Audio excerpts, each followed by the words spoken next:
And when it goes beyond a certain point, that you get totally possessed by your own thought. Almost 90% of the human suffering is in just this. It's my wish and my blessing that you must get out of the prison of your own mind and know the beauty of creation.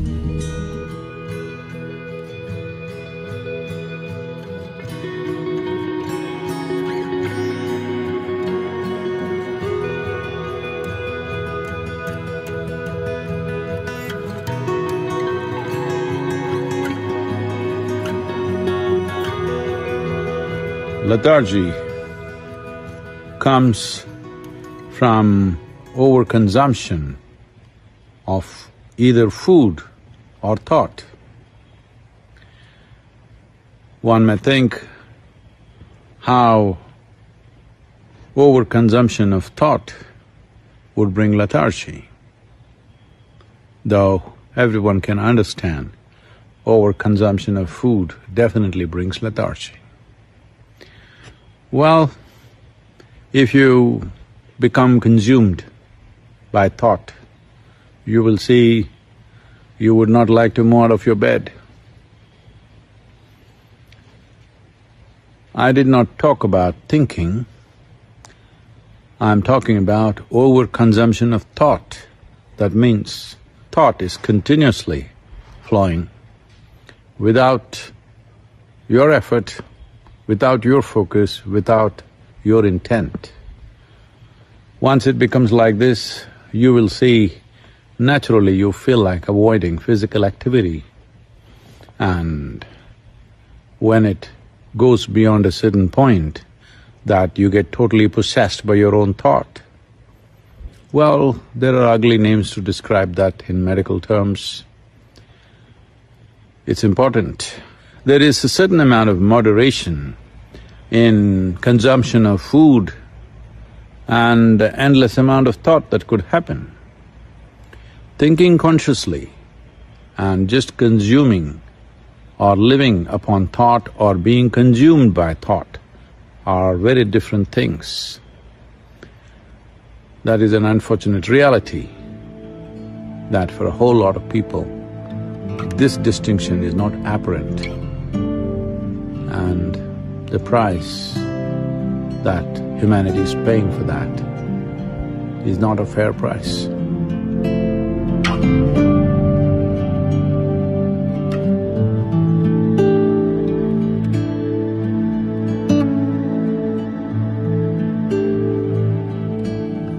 The conclusions that you make in your mind will seriously impede your ability to experience life.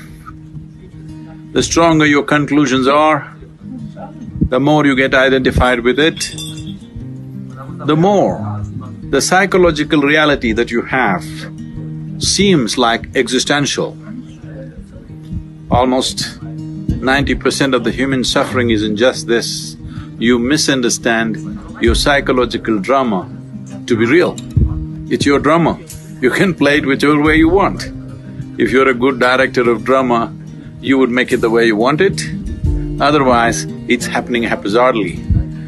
Well, this is the reality of existence. How beautiful it is, but most people choose to live in their mind because they have made strong conclusions and it's no more a choice as to where they live.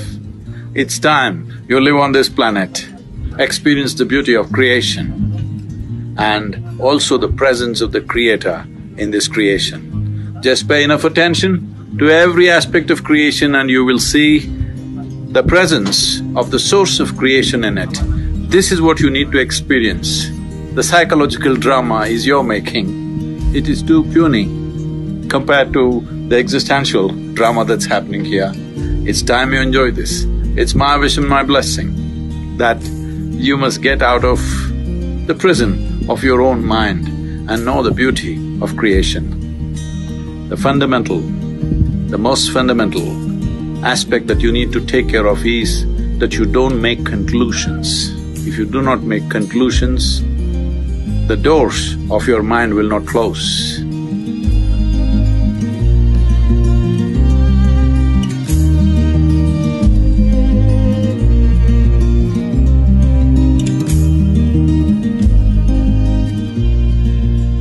If you apply only your intellect, ignoring other aspects of your intelligence, you will get confused about every little thing in life. Because intellect is a cutting instrument, it's like a knife. If you want to dissect, it's a good instrument. But if you try to sew with a knife, you will be left in tatters. Well, that is what most human beings are experiencing right now, that they are using a cutting instrument to stitch, to put things together. Well, the more effort that you make, the more into bits and pieces human beings will become within themselves.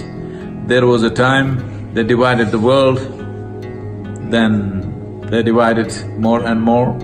You have seen this, there was a time people could live together. There were families in India where there were 400, 600 people in one family living in one house.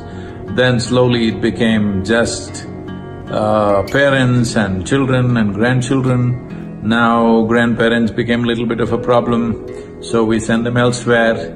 Now children become a problem, we send them elsewhere. And slowly husband and wife are living in separate houses, meeting on weekends.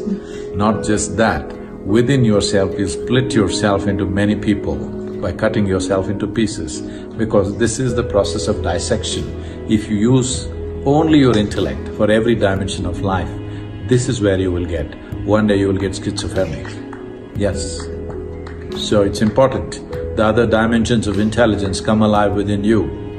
Without those dimensions of intelligence being alive, your heart wouldn't beat, your liver wouldn't function, your kidney wouldn't function, all this wouldn't happen. This is not done by your intellect. So there are dimensions of intelligence within you which must be explored and brought alive into your conscious nature.